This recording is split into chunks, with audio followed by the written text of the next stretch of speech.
DLC just came out. Nice. I haven't actually played Elden Ring. I need to. I want to, but like I haven't played any. It's part of a series, right? Or am I wrong on that? Nah, it's very standalone. So if you like RPGs, I suggest it. I'll look into that. So let's talk. Let's talk. Coaching. So I took a look at your. I took a look. Did you send me your answers? Yes, you did. I think we looked at. I looked at those. Very good. Yeah. Yep. So what I want to know is, your answers make sense. I want to understand though, the answer to question 3 because I think that. I want to talk me through what makes Dare fucked up with Jigglypuff. Just an insane amount of disjoint is the main thing. Like, I'm pretty sure it can't be crouch canceled like Fox's Drill. Okay. In the same way that Fox's Drill can't, which is just good for contesting crouch cancel. But on that space specifically, like, even without drift, that the disjoint on it is pretty ridiculous. Okay, that's fair enough. I guess my question there would be, though, oppressiveness is kind of like a relativity thing, right? Like, because it's also competing against the moves that hit, above people, being a down air. So I wonder, is there a character who doesn't want to be below Jigglypuff? Probably not, no. That's a good point, though. Yeah, because I get what you're saying about the disjoint, but I think that, like, because it's a multi-hit, that kind of is one of the reasons why it's good to be below it, because contesting it is so good. She only really has one tool there, which is that, and if you just throw up airs and things into it, yeah, you trade a good amount, but, like, you take 1 damage, Like, it's not really the end of the world. And the bit about how it bypasses crouch, that is technically true, but it's only true when it connects to things after hitting, which means that there's a percentage restriction in the same way that there is on, like, Sheik forward tilt and stuff like that. Right. Yeah, so I think that those weaknesses combined together kind of make it not as impactful as the other moves. Honestly, that makes a lot of sense, just because in terms of oppressiveness, something's oppressive if, even when it's being contested, it's strong. So that makes a lot of sense. Because I've been, like, recently I've thought about how if Puff's above me and I up air, I really do not care if she dares me. Yeah, so with that in mind, the only spaces that I really consider to be, like, super oppressive are just 4 and 6. I'm sorry, 4, 6, and 8. 4, 6, and 8. Yeah, because she's got Pound and, like, Nair and Fair on 6, so you could make a case for that. Some people argue against it, and I don't really challenge them when they do, depending on the character they play. And then 4 and 8 are just up air and back air. So you wouldn't consider her reaching 7 and 9 with up air? No, because I don't think there's enough overlap. It's only, like, she hits the barest edge of 7 and 9, right? So, like, just because she hits that spot, like, she could also pound diagonally into those spots, but it's not good coverage, right? Why isn't, and why not? Because it's only, like, hitting, it's either slow, or it's hitting too small of a portion of it for me to, like, really care about it. That makes sense. I don't think I was thinking of, like, the exact size of it, but that's, like, whatever. That's not the point of the question. Yeah, it's to, like, it's to formalize how we position in relation to the opponent's, like, character model. By understanding where the openings in their kit are. And we both know that, like, Jigglypuff, there's 2 ways to do it. You either come in at the diagonals, or you get underneath her. Right. Yeah, cool, huh? Yeah, that all adds up to me. Yeah, so let's talk, from here, like, you mentioned that you've only recently accepted that there are no solved situations in Melee, which is good. That's an important thing to do because this is a PvP game. So with that in mind, where do I come in? Because I want to help you, but, like, what is it that caused you to, like, understand that, I guess? That's the first thing I want to know. And then where do you want to go with it from there? Like, what is it, like, what... Yeah, that's pretty much it. I think, so I, like, had kind of noticed that, like, I mean, since when I first started playing Melee, I, like, caught really on to the whole fact that I really enjoyed doing tech chasing, like reaction tech chasing specifically, because to me it's like, if I can just solve situations and cover everything as long as my reactions are good, it made sense to just lean towards that, right? Then there's no, like, other player, like, in front of me. But as I've learned that generally the more options you're trying to cover, the harder it is to cover all of them, and there's almost always one that's just too hard to cover 100% of the time, even if you're the best in the world. Like, even Wizrow like opts for reads more often now than he ever has, and he's better than he's ever been. Yeah. And just slowly realizing that over the years, just being frustrated with feeling like I'm doing the same thing over and over again, and it's having such diminishing returns trying to cover everything that I've realized it doesn't make sense in the first place to even try to cover everything all at once in a given situation. And then I went to Combo Breaker recently, and literally just watching other fighting games, especially like Tekken Top 8, I'm like, ooh, yeah. Yeah, it's like I've said before to other people that like in my mind the most end state of Melee basically looks like other fighting games, right? Because it's like once we're past like most of the execution barrier and like knowledge checks, which is there's just so many of both of those things in Melee that I don't know if we'll ever technically get there. That it'll look pretty much the way it would in Street Fighter as far as like neutral and punish game and stuff like that. Because even the most guaranteed punishes in Melee still like almost all have like 50-50s or some like RPS you have to play to keep the combo going, which is like that's how it works in like Street Fighter. It's just way more like on purpose in that game. I'd argue we actually already see that in some of the more polished top tier matchups. Like I think if you take a look at Cody Zane or Mango Cody, like from Tipped Off over the weekend, or even Mango like even Hungry Box. Actually, AMSA Hungry Box, weirdly enough, for that one. That one's really developed for some reason. But yeah, I think that if you looked at some of the more polished players in their strong matchups, when they're fighting someone who's also very polished in that matchup, like I think that we actually start to see that even now. So sure, this is the TLDR, as I agree. It's just like a lot of matchups, there's still too much benefit for execution testing. But there's something I'm curious about though. You mentioned that there's always that one option that's kind of difficult to cover perfectly, right? Yeah, pretty much. So wouldn't in any situation where it seems like you can technically cover everything. Yeah, so I'd agree with that. And it's usually like tech stand or like tech in place or like no tech, something like that, right? Yeah. So my question here is doesn't that kind of create a certain tension in the situation? Because like if you're really consistent about like hitting the RTC, and it trains them to like reveal whether or not they're okay with like risking the edge guard by going to the edge, because that's one way that you can get out of the RTC. You can just opt to like not play it and go and like accept the mix up there, which is fine. Like your mileage will vary. But yeah, like if they decide to execution test you in a different, like if they decide to execution test you by spamming like the difficult option, then that also opens up for call out in a way, right? So there is still a benefit to being good at that stuff. We just need to develop like the next steps. That's the impression I'm getting. Yeah, at this point I play sort of like, I guess it's rock paper since I don't really have a third option, but I play RPS where I'll reaction tech chase until they prove they're going to execution test me, and then I switch to just reading what their tech options are, and then like form an RPS based around that rather than around the tech options themselves. I see. I mean, that sounds good though. Like if you're forcing them to execution test you, how do you know when they're execution testing you? Like what's the tell?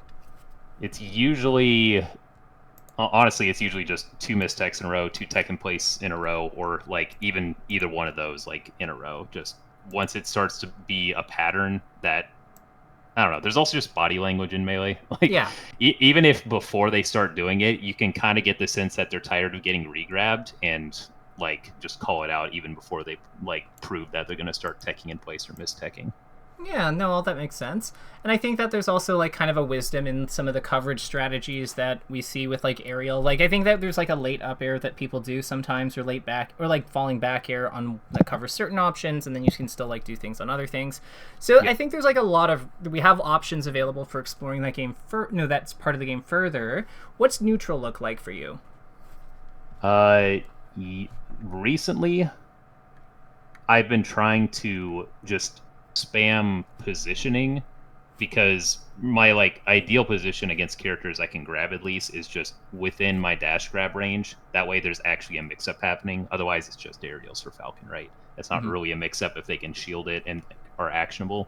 So I've noticed against players that are like right below my level, that just completely demolishes them because they won't stop me from getting to the range that I want to be at. And then I can just play RPS from there, and like I'll just win out like over time by doing that. So I think that's like currently what I'm focusing on, like improving in my neutral is like that aspect. As far as like move choice, I think I'm pretty good at. And as far as like usually not swinging at things I can't reach, I'm good about. Maybe if they like trick me into thinking they're about to enter my range, that's when I get tripped up. But for the most part, I've been focusing on like playing to the position that I want to play to. And I'll notice, like, unsurprisingly, when playing better players, sometimes they'll be specifically avoiding that position because that's where I want to be. Yeah. Which creates another RPS of, like, getting to a spot. Yeah. So, I mean, all of this sounds very good. It sounds very textbook. So, I'm excited to go from here. So, how do you foresee the rest of this time being productive? Do you have VODs you want us to look at? Or do you want to, like, what works for you, I guess? Generally, yeah. Let's have a look at a couple replays I just played earlier. But honestly, I've been struggling with Falco recently, which that's just always going to be, in my opinion, the hardest matchup I play against. But it has been particularly bad lately.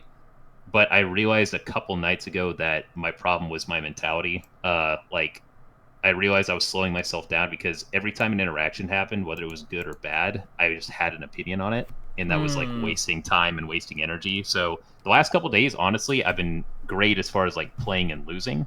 But I do have I played a ranked set against Bobby Big Balls literally earlier today.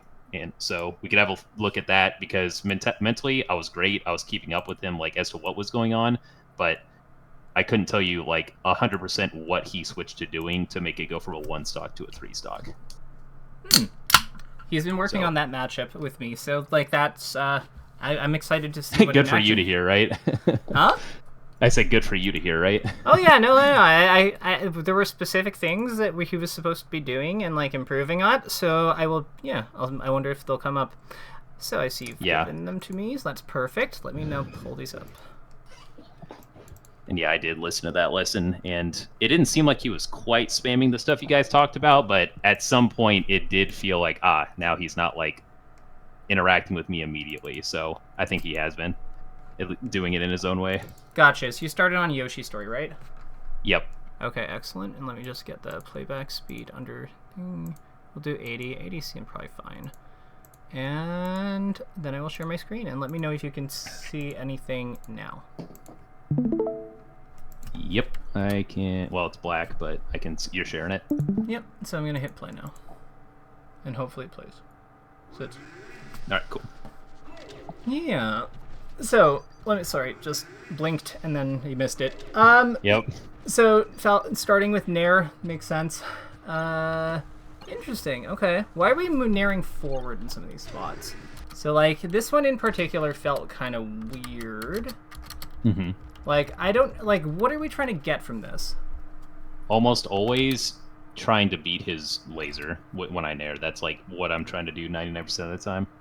Is that really that much of a priority here? I feel like we have, like, other things we can do that kind of, like, multitask better, no? Sure. I actually don't know. You're the Falcon main. Shouldn't you know this? Like, I would think that you, of all people, should know. Yeah, I guess right now I am pretty one-dimensional in that aspect against Falco. Okay. In that if I think he's going to nair or might nair, I do risk just launching a nair to try to get it above him to stop the jump. So, fair enough. So here's what I'm thinking. So we're here. We have this, like, situation going on, going forward. Okay, so he rolls away from us. So obviously this is a very difficult, like, roll to react to. No argument there. What do you think about going on the platform? And then playing from there instead. Yeah. If you hate it, you can say you hate it, but like that's the first thing that jumps out at me. So the platform is super good because it's really annoying for him to deal with. Mm-hmm. So, I mean, it'd be fine. But I guess off a roll, I would feel like I would want to try to get close, like, and get to like my dash grab range. If I had to choose right now, instead of jumping here, I would have decided to get into dash grab range, and then play the mix of nair or dash grab. Well, you were shielding, so like you're gonna be wave dashing forward if you want to do that. So where do you wind up? Like here? You were right. Yeah. So because I'm shielding, I totally agree with you, actually. Yeah, because like I would agree with you if you weren't shielding, but yeah, because we were this is not on the table. So you're here from your starting point. I like this for a few reasons. I'll give you a few of them. Although you're smart, so you probably figured out some of them. So first of all, we have the teeter cancel, so we're not even using that much. Like, we're not even wasting that many frames. Like, we're just gonna get to the edge of the platform anyway, and then we're good. So from this point here, because he's like finishing in this spot, I think we can reach him by just falling off the platform with up air anyway, right? Yep. Yeah, so we have like a very distinct threat that we can like use to pressure his position right away. And then on top of that, the other benefit that we have is that we can also play for shield drop. We can reposition with top platform if he retreats into the corner and then potentially get into like the pressuring position in front of him. So we just have like a lot of movement pathways that are available to us here that like lead to generally productive things. And none of it's really laggy for the setup because of like this thing. That makes a lot of sense. So it's like less, this is a great idea because of what he did, and more because I'm like having to act out a shield is just a good starting point to go back to. Yeah, so like we're just creating like opportunities for us to move elsewhere based on what he does. It's not so much that this is good based on what he did, it's good based on the things that we can do. Okay, that makes a lot of sense. Yeah. I mean, I was in the Hall of Fame. Okay. I can see why. Yeah.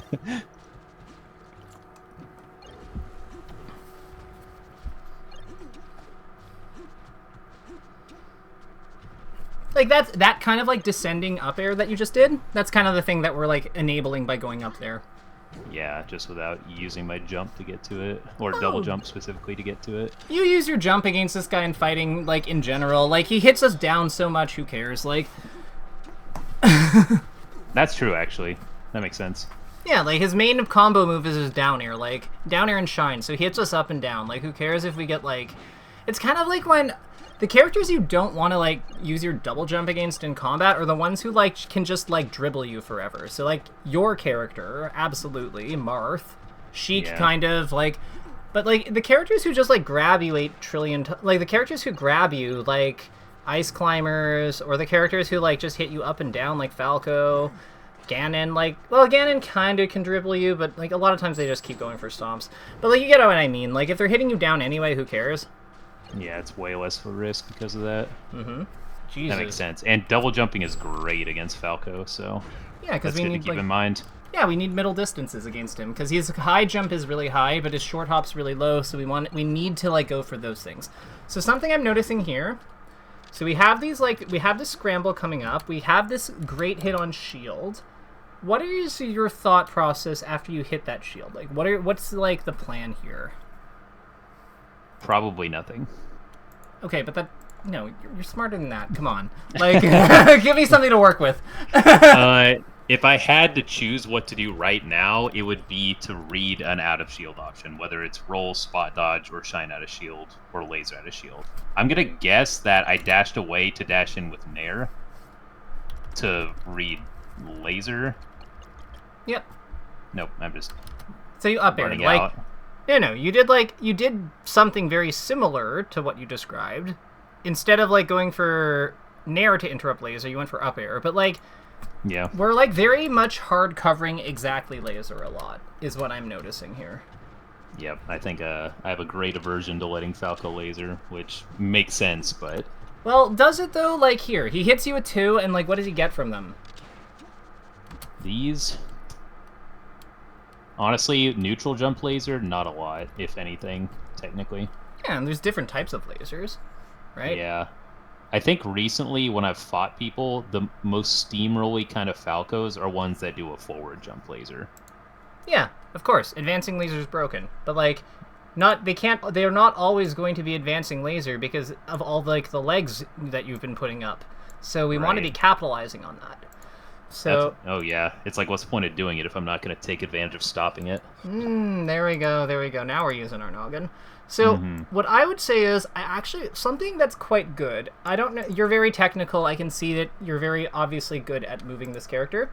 Something that I really like that Cody does with Fox is he dash jumps away from him. Like he dash jumps this way, but then he like jumps in place, kind of.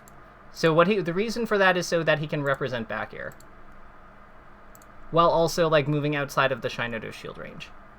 So it's kind of like a stationary jump, but like not really. It's like kind of like a teensy backflip because it has to work against like the dash strip momentum. But because he's doing it back, it's kind of like when Sheik like runs forward and like jumps forward and backflips. I think you know what I mean. And I think that this kind of motion could be good because it allows us to like pressure like the laser with our short hop with our rising back air while still like allowing us to like it just gives us threat in the spot that he doesn't really conventionally cover well. And it lets us play closer because we don't have to commit all the way to a dash stance to set up like something like to set up another hit. We can just go for another hit more directly. Okay, that makes sense because I'm almost always trying to like turn around to get a nair started, but Bear is pretty good. Yeah, what do you think about Gentleman in general here? On the shield, like after doing this Bear? Yeah, like if you turn around. I've been not liking Gentleman against Falco because even at a shield, he can like buffer a down input and then spam shine. And if they're just mashing B as fast as possible, Gentleman almost always loses. Okay. So, but that does rely on them doing that at a shield, like that very specific thing. Okay. I see the problem. How quickly do you do, like, so what's Gentleman's frame data look like? Because I'm now, like, interested. So let me consult the magic people. Smash Wiki, where are you? So I always go for the fastest Gentleman, but if I whiff, it always turns into rapid jabs. Gotcha. So I'm just like, I just want to check like when the what the transition frame is, because I know that if you're going for the fastest one possible, I would think that he might just be like locked into ASDI down, like ASDI, but let's see here, hit continuation window, so yada yada, hits, cool, so latest continuation, so idle. Oh no, there is a delay, huh? It's not like some of the other ones. So yeah, there's like a 3. Okay, gotcha. So there's like a 3-ish frame, 3-ish. Oh no, 3-ish frame, 2-ish frame. Oh, it sucks. Yeah. So never mind. I'm not a fan of it then. I'm not as much of a fan of it just because it is kind of risky. How is there any like way that you can space it, or is that like or is that just like too ambitious? Because I know you can, like, I know your arm has more range, but, like, I know that the shine can just, like, hit your limb, too, right? So... I think, just based on intuition, I think the 2 punches should be fine if there's space, but I feel like the knee will always get shined. Like, could we just do the 2 punches? Almost certainly, yeah. So I think if we have a little bit of space, the 2 punches should work pretty well. So maybe that's a timing mix-up. Like, maybe that's, like, something that we do, because the first 2 punches are set knockback. Like, they have enough power, like, as long as... They have enough power for space, so, like, 1, 2, and then maybe we, like, look for nair, maybe look for grab, because I think that part of the issue we're having here is he's too comfortable knowing that, like, you're going to back off. Mm-hmm. So because of that, like, this is kind of what the problem that this back air is trying to solve, right? How do we, like, attack his shield in a way that, like, is somewhat efficient, somewhat safe, but, like, still pressure... Like, we're going to take on some risks from playing, like, close to this guy. We have to accept that. But how do we minimize that while still, like, working towards our game plan? Because that's really, like, the thing that we need. So I think that we need more variety. Because if you're always going over here, then that cues to him to jump. So, we want to, like... How do we operate in this zone? Or, like, this zone, rather. Like, that's, I think, an important question for us to answer. Okay. Especially if he's shielding. Like, as long as we're outside of his, like immediate hit range, he has to wave dash or jump. Like, he's under a lot of threat. We also want to maybe consider how we can play for this opening. Oh, yeah. Hitting that little... I actually hit that somewhat recently on ranks, where I just did a short hop knee that wasn't even trying to hit him for shielding, and as you might expect, no DI or DI all the way down, just obliterated him. Yeah, so I would say, like, this is one of the things that Ed, that he does really well in this matchup, I think, when he's on point. Like, he's just, like, the way he stomps and goes around him, I think that this is quite strong here, and I think we should consider, like, we just talked about using our double jump, right? Like, double jumping slightly over him so we can stomp and go for the shield poke. I think that's worth consideration, because the other thing is his jump out of shield is slow. Like... Falco's jump is it has a lot of jump squat. It's hard enough to defend against this thing with, like, you know, a fast one. Let's punish Falco for being slow. And I will give this to you. Excellent. Yeah. Let's keep going, though. Where's the VOD? Let's go. Because, yeah, he shined. Like, if we'd stomped that, like, we're cooking. Yeah, even if he does let go of shield, if he's doing that. Mm-hmm. Like, we always, like, the reason we stomp sometimes in pressure is because, or, like, in close quarters is because it goes around his, like, we stomp out of shield because it sometimes goes around the shine. So, like, if his solution for out of shield is shine, then, maybe stomp is pretty good. Makes sense. Like, kablamo! Like right on cue. I know, right? Isn't it fun when, like, the game, like, just conforms to what we need? Honestly, we're both paid actors in this replay.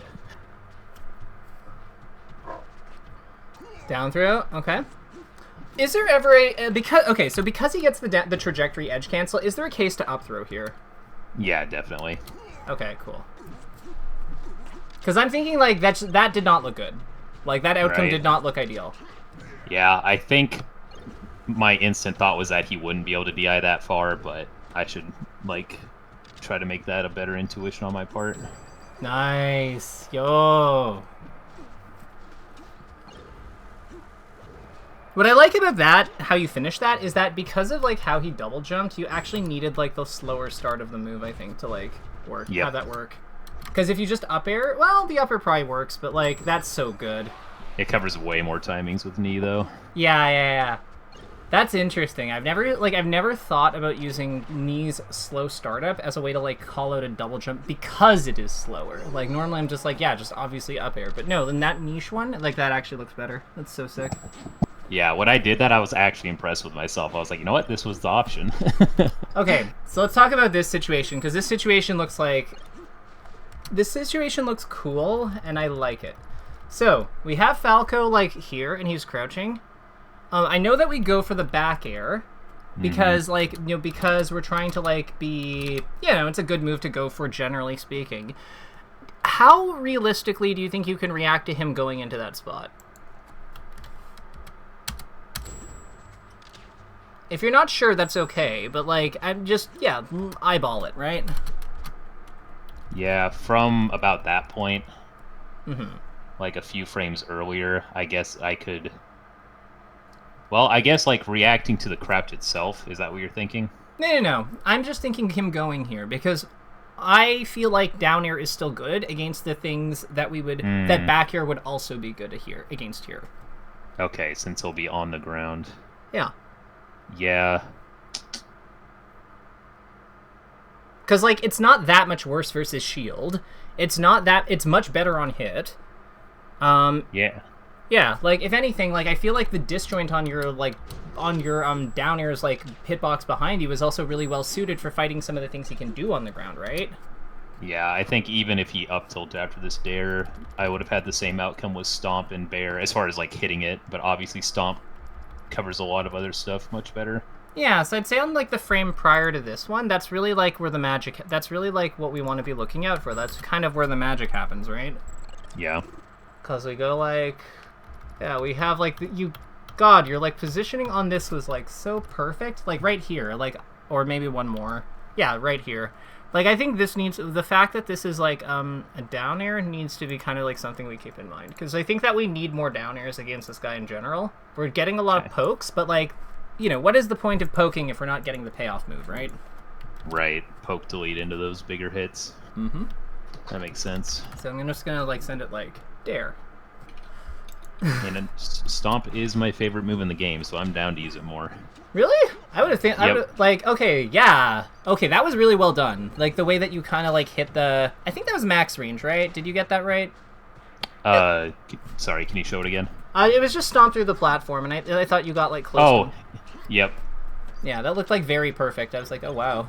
He was hitting. I was counting on him not crouching. Nice. I mean, like, even if he crouches, you're not, like, unless he's ready for it, like, it's not terribly unsafe, right? Yep. Oh, Bobby. These are some of the things. Like, one of the things we talked about was intercepting Falcon in the air, so I'm like, yeah, this is kind of the stuff. That was not ideal, but whatever. Yep, we'll take it. Oh, yeah. Ah, so why are we not grabbing after this? Does it not work because he's crouching? Oh, wait, no, you hit him out of the lag. Yeah, that's it. I should have been able to turn around grab. You're right. I think It's kind of awkward. I might have tried to make a bigger call out so I could finish him without getting a grab, like just to get more damage quicker, but I'm not sure. Like grab definitely would have connected. You are right. So what do we do after the grab? At this point, probably up throw. Yeah, because like you can't throw him. Well, what if you throw him? What if you throw him off stage here, like with down throw? Can you? Do you have a gimp setup that's like somewhat reliable or no? That's honestly my least favorite spot to throw him. Because if I down throw, he'll end up close enough to shine stall, double jump to ledge, and forward throw I don't think would send him far enough to make like a double jump call out very easy. Okay, so let's actually talk about that down throw, because I think that like forward throw is absolutely like not the play. But let's say we forward throw him here instead. So let's talk about his lines of play and see if we can figure something out, because I think that makes some amount of sense. I want to know. So you said he can like shine stall, double jump to edge. How likely is like what's the likelihood he does that? Do you think? In this exact scenario, honestly, probably pretty low. Okay, so what do you think he's gonna do? Double jump dare. Okay. Why is that a problem? It's not. I think I'm just assuming the worst instead of trying to calculate what is likely to happen. Right, so like we can agree that Yoshi's story kind of like the edge of it kind of goes down like this here. So what would happen if he's gonna double jump up here? What if we just like put back air here? That would work really well. And then he has no double jump. What happens if he shine stalls and goes for the edge grab? What do we get? Like, what happens then? Honestly, I've been hating letting Falco to ledge, but at least I get to keep playing neutral. Well, he's also playing in the corner, right? And we have the platform that we can go to above us, so we can play a shield drop game into Falco, which is quite strong. Like, I feel like this is an overall better situation than like trying to play over here. Because the thing is, like, over here, we're very confined. We have, like, a lot of attack angles coming off of the platform that are quite strong. He can't contest us directly there because of the shield drops, frame data. So, you saying you don't like it, but I'm like, what is better than this? Like, what is immediately accessible that's, like, somewhat better than this? That's what I want to know. Well, if I get another stomp like I was going for, that's either a mistech or a tech chase with more damage, which makes the edge guard just a little better. I just feel a lot better throwing Falco off at 30 than 15. But that's true. What if we stomped here? Like, is there ever like if he down airs, could we stomp? Can we ever like stomp him before his down air comes out, or like is that wishful thinking? For 14%, I'm gonna say no. Okay, what about knee? Knee will work. Okay. So we could also we could also knee here, like knee in this kind of zone. Like that's pretty strong. Yep. And it has the benefit of like again, you have like it kills him if it hits, but we also have back air works too. I think that like one thing we want to think about is with us being at 126, we have to like a lot of things have to go right on that on that guess for like things for us to like really be in the driver's seat. So I guess my question here is like, given that, is it possible that like this mix-up is more likely to work? I think you're right, honestly, because it's like if I play that mix-up, if I'm right, it's GG's. But with what the mix-up I played, if I'm right, I have to continue punishing. Yeah, and that's I think really like the core of it. The other thing here I'd note. Let me see if I'm right. He might actually be like screwed if you down throw him here because the cloud is there. Like it actually just hit. He'd land right there. Yeah. Yeah. So like he would go here, I think. Honestly, I couldn't tell you what I'd want to do if you landed on Randall. I can. You do the thing that you did on stage. Assume the mistake. Yeah. Well, no, like. You do the thing that you did when he went on stage, like when you went for the second stomp, which is you just stomp him. Because, like, what does he do? He's locked out of tech on Randall. Like, He's screwed. He's so dead. Honestly, that is playing with Randall is one thing that I'm just not good at. I just ignore that guy. I mean, he's very ignorable. But yeah, like this was there was a Until lot he of isn't. until he isn't. But like I think that the point is clear. Like there were environmental factors that we definitely could have like played more effectively towards. Maybe I'm wrong. Okay, no, he was there. Look at him. He's just like he's just vibing. And the funny thing is like the way that you almost won this game is by going for like something similar to that. Yep. So I'm just like, why are we like? Let's cut out the middleman. Let's just go for the mix-up directly. Yeah, it's like I was trying to finish him off the exact same way, regardless. That's funny. So like, let's think about. Well, there's only so many ways you can catch up against Falco, right? Like it's usually a Gimp. So with this in mind, great wave dash down. So you get this. You throw him up here. This makes sense. Why? Like, what's the plan here? Okay, got it. So you went for like the You went for the call out there. Yeah, I think it was. I think in my mind I up threw, and people almost always miss the missed tech, but I think I was too focused on it, like, securing the game that I did it late. Like, super late. Like, I think my mind was just foggy at that point. Because if I, like, when I did that up throw, my thought was, he's going to miss the tech, I just need the missed tech, GG. But I just stopped for some reason. Was he locked out here because of the because of the spot dodge he did? Because you know what I mean, like, because we got. I did pummel. Okay, never mind. Yeah, definitely not then. Yeah. Pummel, like a pummel will clear it. So no, definitely not. But it's you kind of held him weird. You kind of held him for like a weird amount of time, which is interesting. Yeah, generally when I up throw, I wait a moment since I can't buffer it like down throw. So when you see this illusion, and you're too late, what do you think we could do that's better? Like for this, too late for this knee. If I reacted here, air dodge. Yeah, we could all. What if we're on the frame before?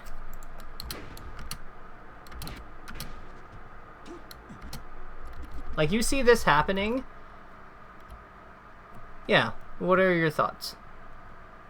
Well, I guess upper will reach if I drift forward, right? What if you gentlemen? I think I'm jumping at this point. Yeah, but like, let's say we don't. But if I'm just standing, yeah, jab will definitely hit it.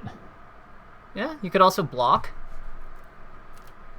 Yeah, that's something that's been kind of entering my mind. I feel like S2J's been starting to do things with shield to beat Falco side B. So what does he do usually? I think what he does is he like shields so that he doesn't have to. It might be specifically to shield. So if he side B's on stage, he's fine. And then if Falco up B's, he jumps out with like a weak knee. I think that he would be like doing it in response to like the ding noise, like the whoosh animation. Because I think like I know what you're talking about. Like, the way I've blocked on this edge guard before. Like this is one of the things I like to do. How I describe it is, so let's say you put your shield up here, right? If he goes through you, because that's one thing he can do. Like, he can go directly through you, he can go deep. He's punishable on landing. Like, you just back air out of shield. Sometimes you can wait a dash out of shield grab. But, like, he's basically punishable. There's, like, some amount of, like, end lag here. So you're basically hitting him this way, which is fine. If he shortens in front of you and lands on stage, you just grab him. Yeah, he has to shorten and go forward, but then sometimes you can aerial out of shield and hit him. Right. Does that make sense? Yeah. And I usually do the wave dash out grab, but when he goes past me. But you're right. Even if he shortens here, he lands in front of me. That's a knee. Yeah. I don't know if his shortest shorten goes to ledge from here. I think it does, but even if it does, like you could still like wave dash into the wave dash forward teeter cancel into like forward tilt or something too. Because like this being here is like again, teeter is like really useful in spots like this because it like just shaves lag off your out of shield option, on the forward face on the forward stuff. So it's like this is actually like pretty important because it lets you like tilt. You can just kick him. So I'd say that shield should be a consideration. I think that one of the mistakes people make is when Falco gets into a spot where they just barely don't have enough time. This is a trap he plays for. So just don't bite. That's it. That makes sense. Yeah. Yeah, literally just... Even if it ended up neutral shielding It's better than what ended up happening because I was too late. Yeah. Okay. Good work, Bobby. But let's see let's see what you do next game. So let's see here. And how do you find this is going, by the way? Like, I know that everyone has their own style, and I don't know. But how are you finding, like, is this useful? Have you learned anything? Like, yeah. I've been digging it so far. Like, I think right now, because I feel like I need to work on the Falco matchup the most, just learning, like, I don't know, just more opinions on, like, how I should play each situation has just been good. Or, like, what you're thinking is, like, the most important situations. So let's talk about one of them. I'm finding it useful. Let's talk about one of them on the subject of, like, important situations. So once you hit this, and you hit the next follow-up here, like, once you hit this this up air, I would not grab the edge here. Mm-hmm. I would be going off aggressively. Yeah. This is something, I actually have it in my, I've been working on it specifically. It's like, right when I hit Falco to where he can't, like, double jump the ledge, like, even if he has his double jump, jumping out with him just makes way more sense. Because I think my thought was I saw him falling, and maybe I'm wrong, but could he have side B'd the ledge? Like, the real answer is I could have just bared him even if he side B'd the ledge, but... yeah, well, also weak knee, like, up air. Yeah. So, like, here. So let's take a look, see. Let's follow his DI vector. So, tell me when you think he's out of stun.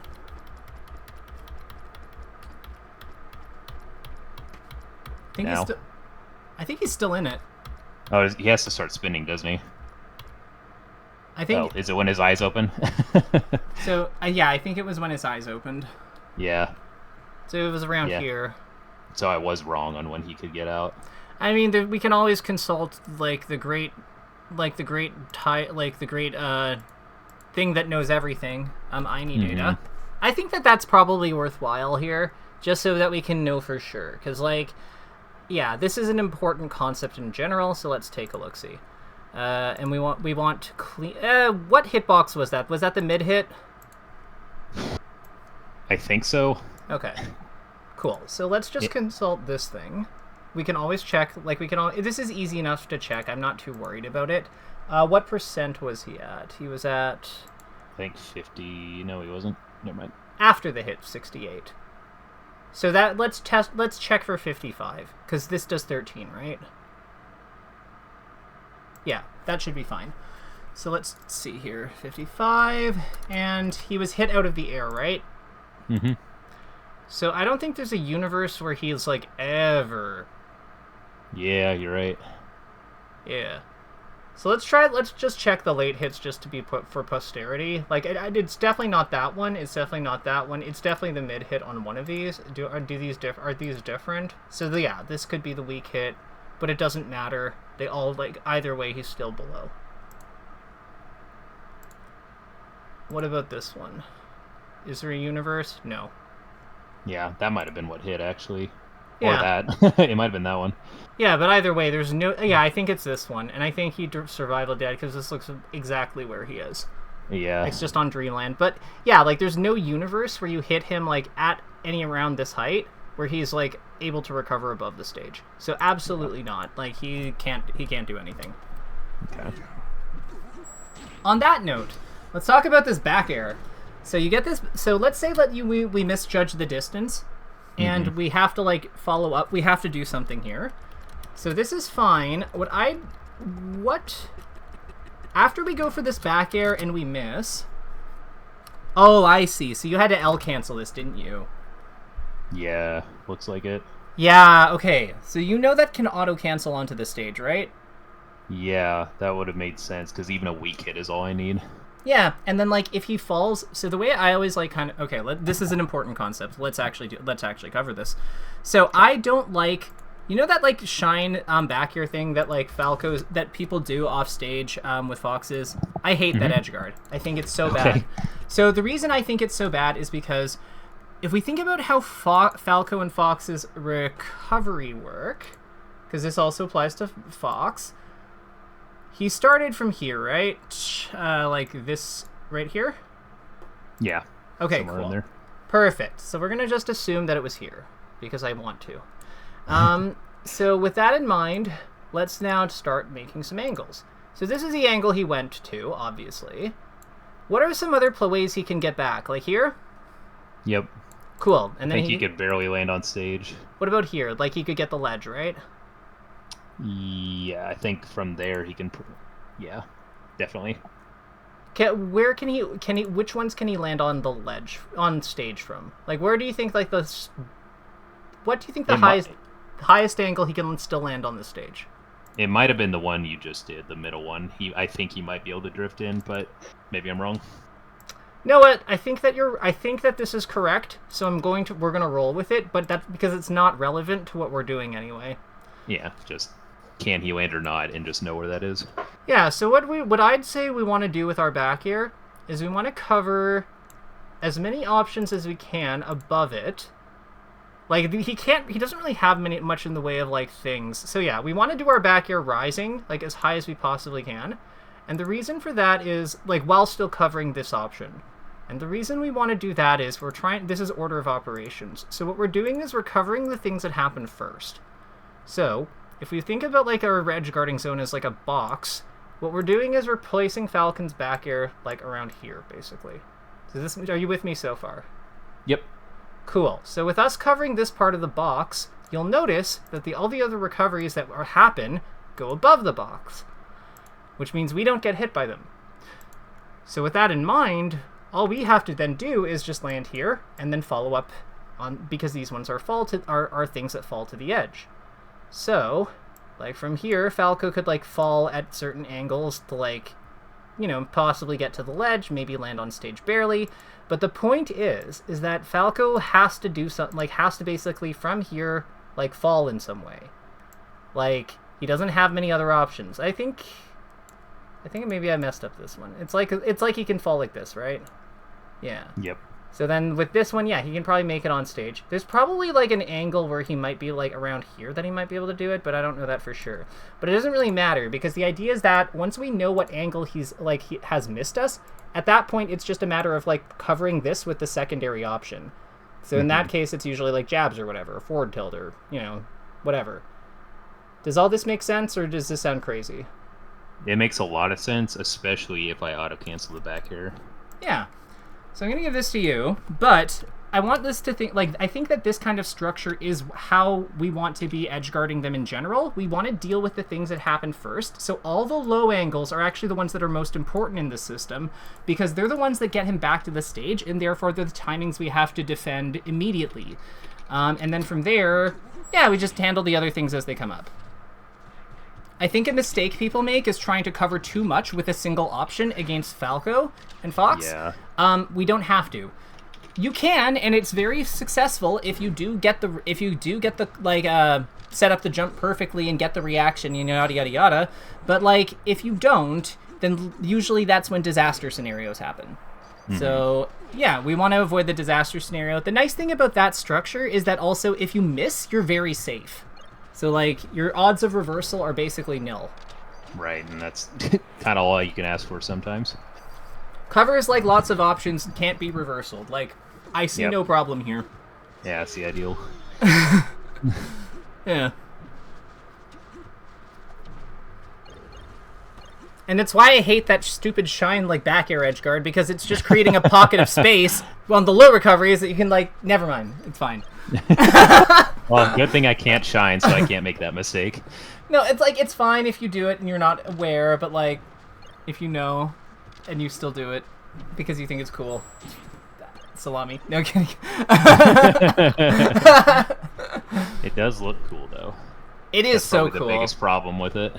Honestly, like, I hate that I can't find joy in cool things. I feel like it's such a disadvantage. Because I can't, right. It bars me from the human elements of the game, so I can't manipulate my opponents as effectively as I could have. Like, it's like if your cool radar was better, it'd be a little easier to play the PvP aspect. Yeah, like I just, you know what? Not having a human soul is hard sometimes. Like it's. Just... Oh my God! What did he? Like, Bobby, relax. I know. I got hit by that. I'm like, God, I don't think. I was not ready for it. Yeah, so what I'm noticing that he's doing is he's like playing grounded here and just kind of like contesting you with shines, and it looks like pretty irritating because your character's whole thing is like, okay, opponent's on the ground, like how do I grab him? But like he's not giving you much of a window to work with. Like this looks really irritating. Yeah, if he's thrown out this many shines, it sounds like he's shielding a lot less, like he stopped being scared and getting stuck in it. Yeah, so I think that's like with that in mind, we need to be like not going into him with our aerials. We need to actually defend our space, because you'll notice what happens when we do that, right? We just get out of position and he doesn't crash into anything. This would also be a good case for stomp, because if he's like wave dashing around, remember each of those wave dashes is locking him out of his tech window.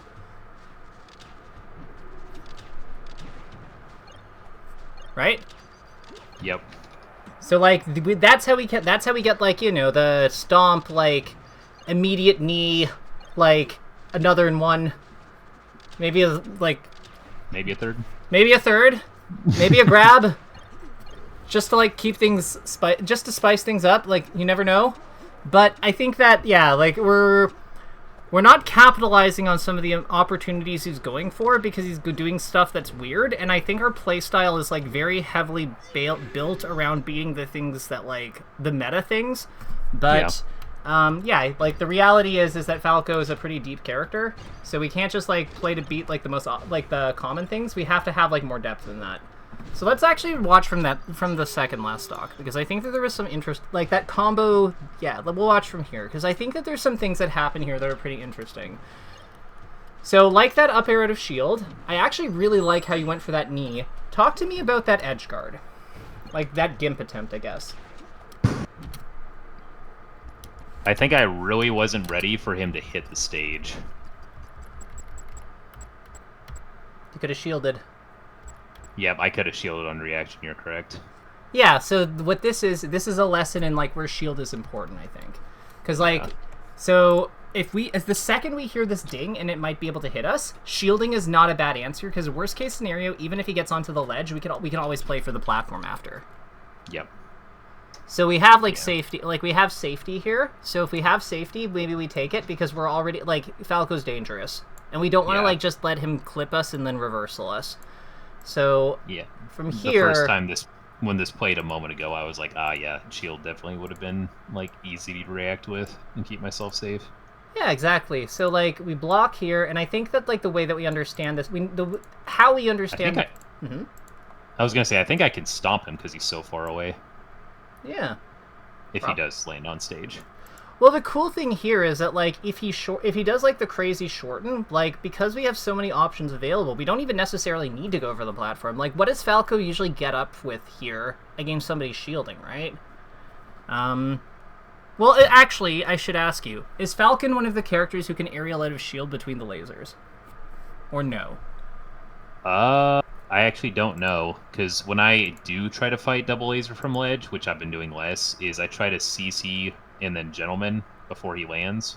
So I haven't tested it with shield. Gotcha. I want to say what do you like? What move? Like Sheik Nair, I assume is fast enough to do it, right?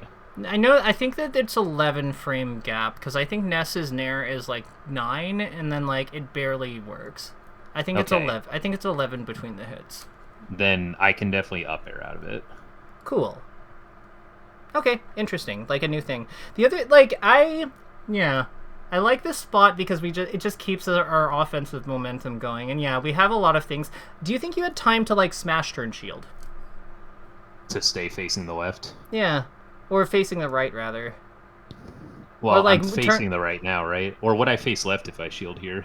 I think you face left if you shield here. Oh. Well, I feel like that'd be better if I'm gonna try to like lay up air between the lasers anyway. Okay, never mind. You did have enough time to turn around. You got it. It was barely, but yeah, you did get it.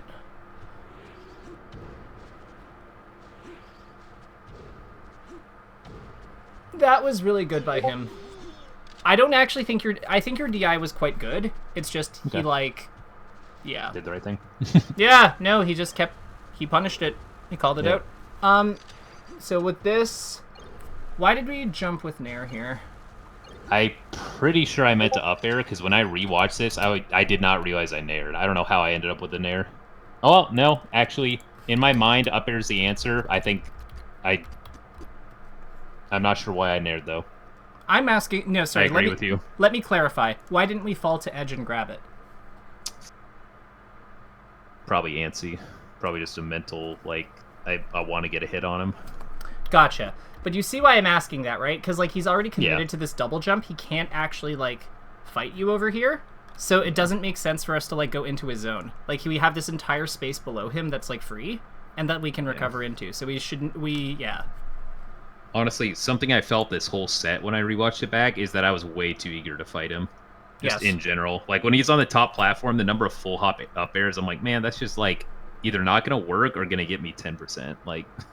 Yeah. Not worth spamming it. So I think I was just very eager to fight instead of like going back to neutral. I agree, and I mean, like, let me ask you: was this deep into a ranked session? No, it was the only one I played today. Oh wow. Okay, never mind. Because I was like, oh, were you in the ranked vortex? Like, who hasn't been in the ranked vortex? But yeah, like, we're too eager to fight him, and I think that's one of the things that happens when you're too eager to fight. Like, you start looking for, like, double jump attack, and, like, remember, you're Captain Falcon, you're above that kind of thing. What do you think of Falcon? Do you think he's good? Do you think he sucks? Like, I feel like Falcons have such a range of opinions on him. I hate all Falcon players because they play him like a low tier. But he has insane strengths. It's just that he has insane weaknesses too. So it's like you just have to be very adamant about not playing to those weaknesses or not letting them be played to. Mm-hmm. So I think he's really good. Like, if I had to order it, I'd put him at like 5th best behind the obvious 4 of Marth, Sheik, Stacy's. Oh, interesting. So you have him above Puff. At least tied with her. Because I feel like they're basically the same character. No, that's controversial. Like, I get what you're... So, like, basically...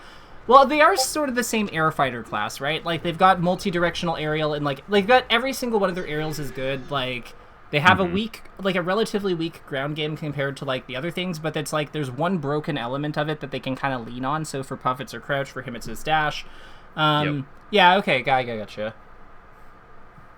I kind of feel like Falco's kind of in that group, low-key, but... Really? The world is not ready for that one. Just because of, like, is his broken ground thing CC Shine? Or Shine in general? I feel like it's his up tilt. Okay. Or, like, his spot dodge. And, like, it's just his reversals, right? Yeah. That's true, yeah. Like, I think that's why I've been pissed playing against him so often. Is like, man, all you're doing is holding down to reversal me. And it's like, I got to deal with that. I got to beat that. It's, like, curious. And yet we are not stomping. Right. I think I'm too afraid of too many things, but he can't do everything at once, so... Yeah. So let me, like, the thing about Falco in general, I think, is that we have to accept that we will lose most neutral exchanges, and we just have to kind of be okay with that, because while it's true that losing neutral sucks and is disgusting, at the same time, he's made of glass. Like, if we're not exploiting his weaknesses... of fragility, we are not playing to our outs as effectively as we could be. Because it's just like when we had that, like, combo in the first game on the right side of the stage. Like, we could have thrown him off and, like, had a pretty reasonable setup. We had Randall, like, lying in wait for, like, a trap. Even if we're not aware of Randall, like, it's still a reasonable mix-up to go to aim for the kill. But instead we threw him on stage to play for consistency. And then we wound up trying to kill him off the right side again, like, 10 seconds later anyway, because it was the only way that we had to kill him. So it's just...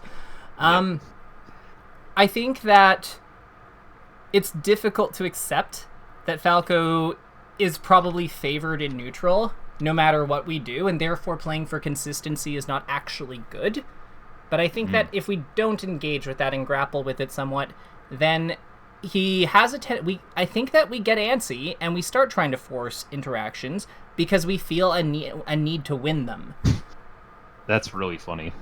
Like, that's probably why I was trying to fight so much the second game, because I was playing consistent and then the law of averages started kicking in. I'm like, oh, I got to get a big hit, but I was doing it in a, like, desperate way instead of as part of a game plan.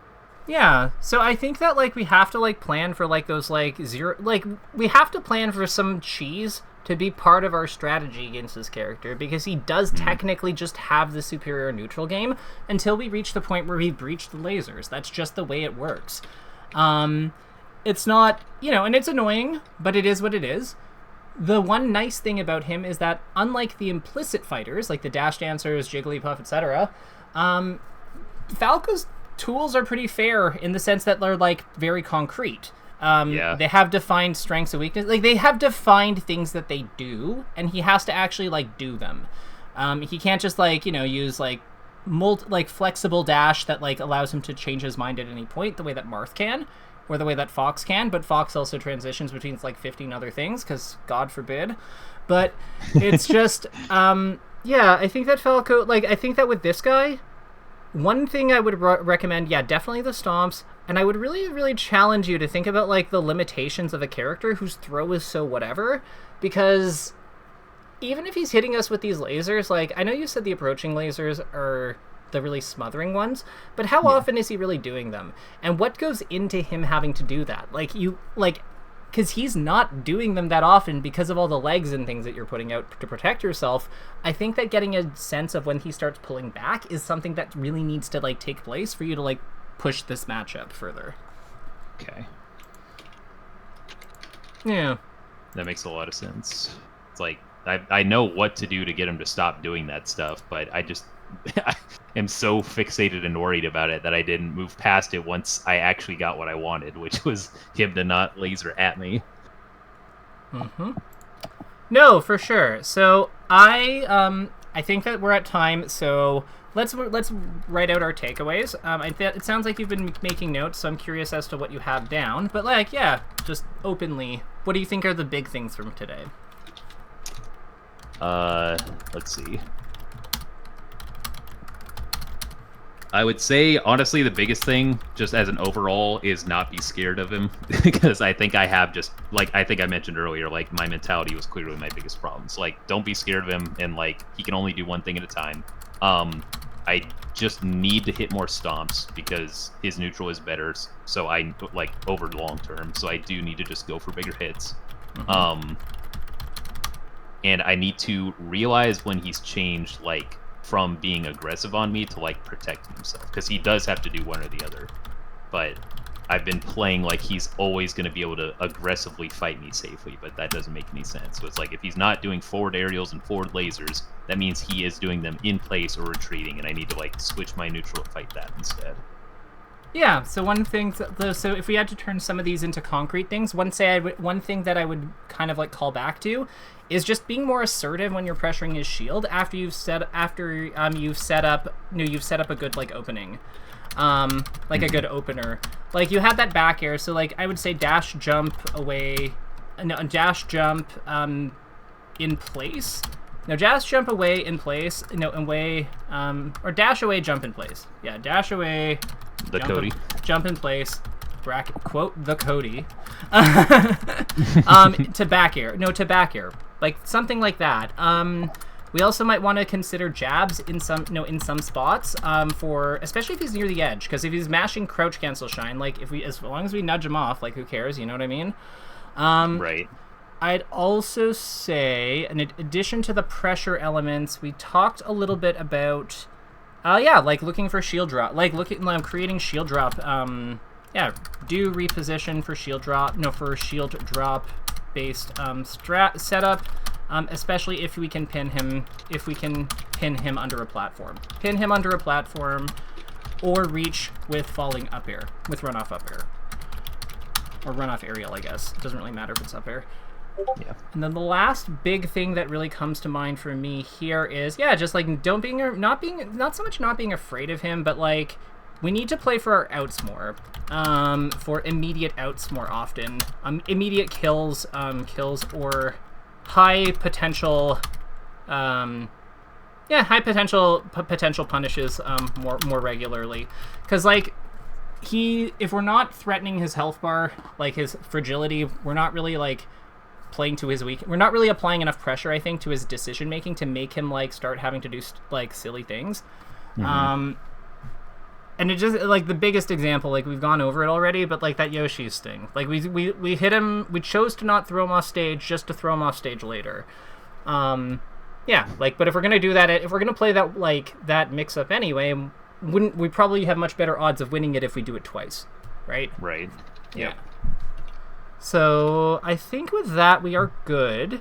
Do you have any questions for me or anything you want to comment, add? Like, you know, how are you doing? No, I think this is plenty to work on, and I think, like, the line of thinking makes a lot of sense to me. I can't remember what it was, but I told my buddy I was listening to a lesson you're doing with the Peach, and you called her float, like, a platform, and I'm like, I've said that exact thing. So I think you and I think a lot the same just about things in Melee. It's like a mobile shield drop, like, platform, basically. Like, except with perks, because, of course. But... but yeah, I think as far as the lesson goes, I think this is plenty for me to work with. I do want to do some more lessons, so if you wanted to talk bulk rates, we could just like message it, or we can mention it right now if you. Yeah, let me hit. I'll hit stop on recording and we'll talk.